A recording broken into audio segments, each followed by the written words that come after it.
O bate-papo de hoje a gente vai conversar com o Rafa Avelar. Rafa, legal, hein? Obrigado por você ter aceito o nosso convite. Um baita prazer estar aqui. Eu acho que quanto mais a gente consegue juntar gente boa para conversar sobre o que interessa, mais valor a gente gera para o nosso ecossistema de marketing e publicidade, né? Obrigado pelo convite. Legal.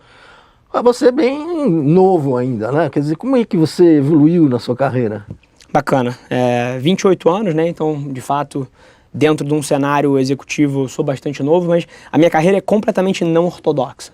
Eu não sou formado em comunicação, não sou formado em publicidade, propaganda, nada disso.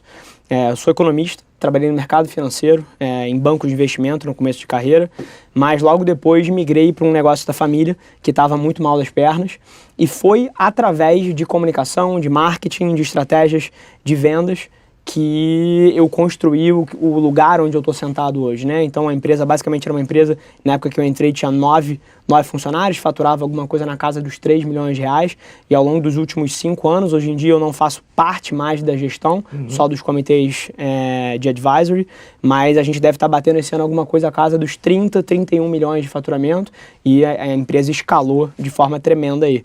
Eu basicamente fiz a transição desse negócio para a agência que eu abri fazem 13 meses, onde basicamente a minha tese foi: vou fazer para o mercado tudo que eu fiz por mim lá atrás. Então basicamente essa é a história. E de fato a gente tem uma mudança assim sensível no mercado, né, da comunicação, né? Então acho que esse lado teu de ser novo, de experimentar tecnologia, a digitalização, acho que isso é muito produtivo, né?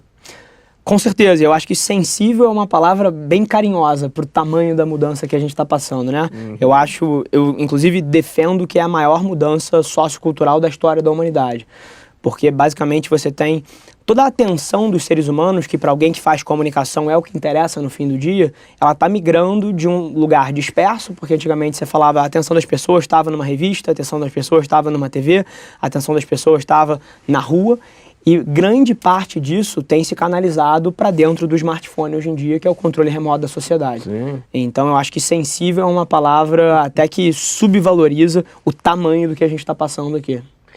Nesse aspecto da tecnologia e dos grupos, a gente também percebe uma transformação. Você estava citando os meios tradicionais, eles tinham uma origem nacional, né? Eram empresas familiares e que evoluiu, né? E parece que esgotou, porque quando você já entra nessa nova fase do digital, você está falando de empresas globais, né? Os negócios são mundiais. Perfeito, e eu acho que a vantagem competitiva dessas novas plataformas de mídia, ela não vem nem só do fato do deep pockets, né, delas terem um caixa avantajado para poder tocar estratégias e aguentar períodos turbulentos ou fazer grandes investimentos em tecnologia. Eu acho que elas vêm até de uma outra ótica, porque fazer comunicação nessas plataformas é melhor para o consumidor. A gente veio de uma era onde a comunicação e a publicidade, ela interrompia a experiência das pessoas. Então, quando você comprava uma Vogue lá atrás, a Vogue é um exemplo horrível porque as pessoas gostavam da propaganda que estava na Vogue, mas quando você estava eventualmente assistindo o seu programa favorito na TV, o comercial te interrompia. Você não queria ver o comercial, você estava vendo qualquer que fosse o programa. E nas plataformas digitais, quem faz direito, você não atrapalha a experiência do consumidor, você soma a experiência do consumidor com um conteúdo de qualidade. Então eu acho que a maior diferença está no fato de que essas plataformas, elas empoderaram os consumidores e não atrapalham a experiência deles em contraste às outras que faziam tudo isso. Rafa, como é que fica esse aspecto criativo? Porque mudou muito, né? As peças são diferentes, os formatos, a abordagem é diferente, né? Perfeito, excelente pergunta, tá? Eu acredito que o criativo nunca foi tão importante quanto ele é hoje em dia. Porque, e aí se eu pudesse embasar isso um pouco, eu diria que se você volta 10, 30 anos atrás e você fazia uma inserção de 30 segundos no horário nobre de uma rede de TV, a pessoa não tinha a opção na hora que o comercial começava de multitelar, de puxar uma segunda tela, uma terceira tela às vezes acontece. Ela não tinha essa opção. Então o seu criativo, se ele fosse bom, maravilha, mas se ele fosse fraco, ainda tinha uma chance da pessoa te assistir. Hoje em dia, quando você está falando de Facebook, Instagram, YouTube, LinkedIn ou qualquer outra plataforma digital, se o seu criativo não agrega a experiência dela, num primeiro momento não chama a atenção dela e num segundo momento não respeita a experiência do usuário, ele não tem a menor chance de ser assistido, porque você está a um swipe pro lado de ser completamente ignorado. Eu fico imaginando, é uma grande confusão, né? Na minha época de publicidade, o comercial culminava nos últimos 5 segundos, era o que a gente chamava de pack shot. Perfeito. Agora são os 5 primeiros segundos, né? Tem um nó aí também para ser desatado, um reaprendizado, né? Perfeito, e essa dinâmica que você colocou é super interessante, porque a forma que se pensava um filme publicitário era de você levar ele a um clímax, né? Que é o que você acabou de... Era no final. Exatamente. Dependendo do demográfico que você quer atingir hoje em dia, não são os primeiros 5 segundos, são os primeiros 0,5 segundos. Se você está falando de um demográfico super jovem, 13 a 24, Nossa, se você está falando de um demográfico 18 a 24, você já está falando de 1,2, 1,5 segundos. E quanto mais idade tem o demográfico, mais tempo você tem. Sabe qual é um dos melhores demográficos para fazer publicidade hoje em dia nas plataformas? 45 a 55. Porque eles são mais pacientes. Então aí você tem os 3, 4, 5 segundos. Os demográficos mais jovens são um baita de um desafio criativo, que aí envolve técnica e tática para chamar a atenção deles nos primeiros milissegundos. E tem uma vantagem também, você está falando do demográfico, né? No passado, né, você era muito genérico, você buscava atingir uma pessoa pelo gênero de programa, pelo dia da semana, faixa horária. Agora não, você tem, né, uma capacidade de trabalhar com a programática, ou seja, você sabe com quem você está falando, né? Então isso também traz uma comunicação mais pertinente para aquele grupo de pessoas. Se ela é mais velha, você pode falar com um jeito mais velho. Se é mais novo, você atua diferente, né? Perfeito. E esse, para mim, é uma das coisas que se debate e se valoriza tão pouco no digital. Porque o que aconteceu, na minha visão, pelo menos no mundo das grandes agências, é que se trouxe a forma de pensar a publicidade antiga para o digital. Então, ainda se faz, por exemplo, quando se compra mídia em escala numa campanha, ainda se compra por cohort. Você pega lá 25 a 34, 34 a 45 mulheres da cidade de São Paulo que gostam de não sei o quê. Então ainda se faz nesse nível. Mas nas plataformas, você tem como microsegmentar isso a um nível muito mais próximo. E microsegmentar não só em termos da mídia, ou seja, de como você vai distribuir, mas microsegmentar em termos do criativo que você vai usar. Então, até se eu pudesse fazer uma previsão aqui, eu diria que nos próximos 5, 6 anos, as empresas vão estar produzindo centenas de peças de conteúdo por mês, milhares de peças de conteúdo por mês, justamente buscando essa microsegmentação. Um criativo para um tipo de interesse específico, outro criativo para um outro tipo de interesse específico, e isso é uma mudança radical da comunicação massificada que você fazia na mídia aberta, né? Sim, eu fico imaginando o dilema, porque no nosso mercado publicitário, a gente tem uma coisa atípica no mundo. A gente se remunera nas grandes agências por comissão. Isso implica veiculação. Tá? E a parte criativa, normalmente, às vezes até nem é cobrada, porque a receita da mídia é tamanha que compensa. Como você está dizendo, eu concordo absolutamente, vai mudar muito. Ou seja, esse lado do operacional, criativo, vai crescer demais. Ou seja, as estruturas vão ter que ser realmente bem ampliadas, né? Perfeito, porque, e na minha visão, isso tem causas e efeitos super curiosos. O modelo de negócios das agências sempre foi esse, que às vezes o criativo nem era cobrado, o tamanho era a verba de mídia e o repasse que os veículos faziam. Mas isso é uma baita de uma incoerência em termos de modelo de negócio, né?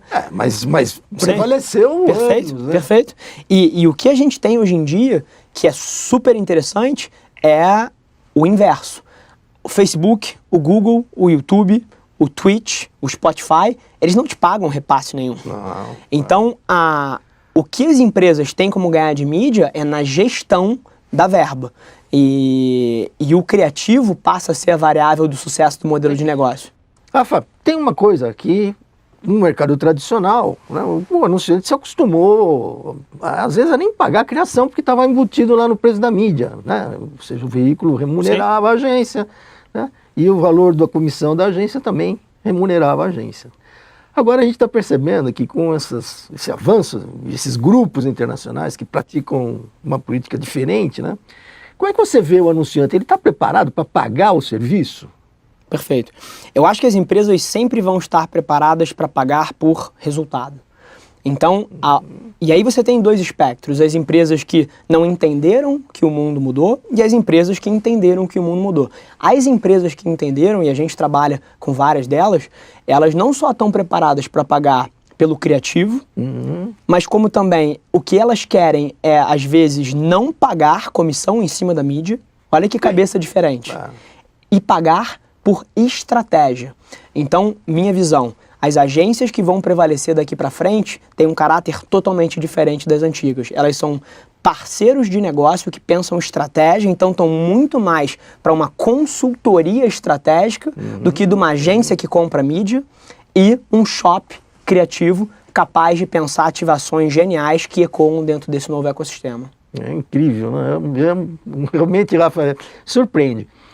Do ponto de vista que você falou, do retorno garantido, a gente poderia chamar de ROI, né? Return on Investment. Você pode ser remunerado também por success fee, ou seja, você tem uma participação no resultado do gol atingido? Perfeito. Eu acho que success fee, não só success fee, mas o que ele representa, né? Que é um alinhamento extremo de interesse. Sim, sim. Então, eu sou super a favor desse tipo de prática. Mas aí você tem dois cenários. Porque quando é uma campanha de venda, de performance, eu acho que quanto mais alinhado as partes estiverem, melhor vai ser o resultado. Hands down. Agora, muito do que se faz no digital hoje em dia e do que se deveria fazer no digital hoje em dia é branding. Então é construção de marca, é relacionamento, diferente. E é intangível. E aí essa é uma confusão que eu ainda vejo muita gente fazendo, tentando atrelar um modelo de remuneração agressiva com base em resultado para estratégias que deveriam ser de branding. Sim. O que mais funciona no digital hoje em dia é construção de marca, relacionamento intangível que aumenta o valor de vida do seu cliente, ou seja, cria uma relação que você monetiza ao longo da vida útil da sua marca. E não aquela conversão daquele banner que te traz um clique, te traz uma compra no e-commerce. Isso é só a pontinha do iceberg. Perfeito. Absolutamente correto. A gente está vivendo um movimento no digital global do ponto de vista da preservação de dados, né? Estamos aí com há praticamente menos de um ano para a lei de proteção de dados entrar em vigor. Perfeito. Né?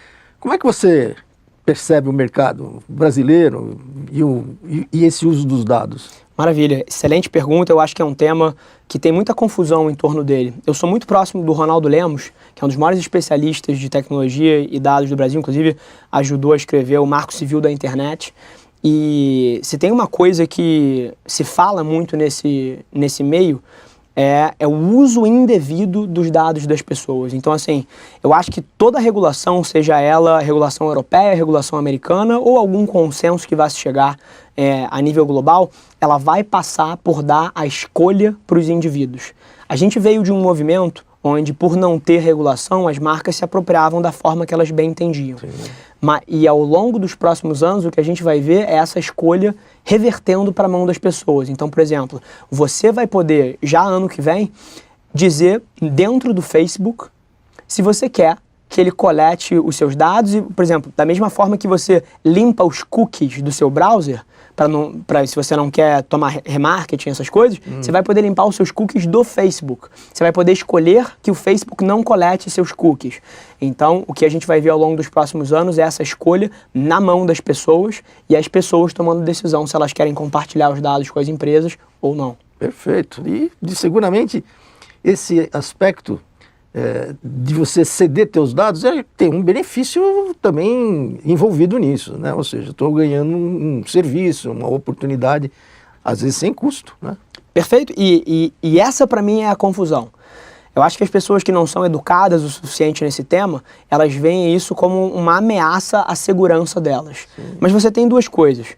Esses dados, se a empresa é séria em termos de cibersegurança, eles não podem ser atrelados a você. Então você é usuário XYK97M. Sim. Não é, o Antônio. Sim. E, número 2, o fato de que as empresas têm acesso a esses dados permite uma publicidade muito mais assertiva para você. Correto. Oferta apenas de produtos que te interessam de fato. Rafa, estamos terminando. Queria agradecer a tua participação. Dizer que fiquei muito contente de saber que você está conseguindo fazer coisas, e não é de hoje, né? Você tem um currículo bem interessante. Eu queria que você deixasse aqui uma mensagem. Maravilha. Primeiro de tudo, agradecer mais uma vez a oportunidade. Prazer estar contigo, Antônio. E eu acho que, às vezes, a gente se prende muito num discurso negativo sobre tecnologia. E eu vou puxar para o lado da tecnologia, porque foi por onde a gente navegou um pouco mais. E eu vejo muita gente falando, pô, a tecnologia mudou a forma como a gente interage. Eu sento num restaurante, eu vejo um casal mexendo no smartphone, eu fico triste que eles não estão interagindo. E eu vejo um discurso muitas vezes pessimista. Pô, meu filho não brinca mais na rua, ele só joga videogame. E eu queria aproveitar esse momento aqui para lembrar que o novo, o diferente, sempre parece estranho quando você julga pelas lentes do passado. Sim. Assim como lá atrás, na época do Elvis, pô, a gente viu a marcha contra a guitarra elétrica e os pais e as pessoas mais sêniores achando que aquilo ia deturpar a mente dos jovens, ia acabar com a sociedade. Agora é só mais uma marcha da guitarra elétrica. E a gente pode escolher ser pessimista com o futuro ou a gente pode abraçar essas mudanças, seja na forma como a gente enxerga o mundo, seja na maneira como a gente faz negócio. Eu sou extremamente otimista em relação à tecnologia. Eu acho que conteúdo, tecnologia, internet e os smartphones, eles quebraram várias barreiras de entrada para novos negócios, para empresas de nascerem, e barreiras de informação para a educação, para as pessoas poderem ter acesso a coisas que elas não tinham há 20 anos atrás. Então eu acredito que o net da tecnologia, o net das plataformas digitais, ele é um benefício tremendo para a sociedade e para o mundo. Então queria deixar as minhas palavras aqui para a gente tentar reverter um pouquinho esse discurso. Legal, muito bom. Parabéns, viu? Maravilha. Eu agradeço. Foi um prazer.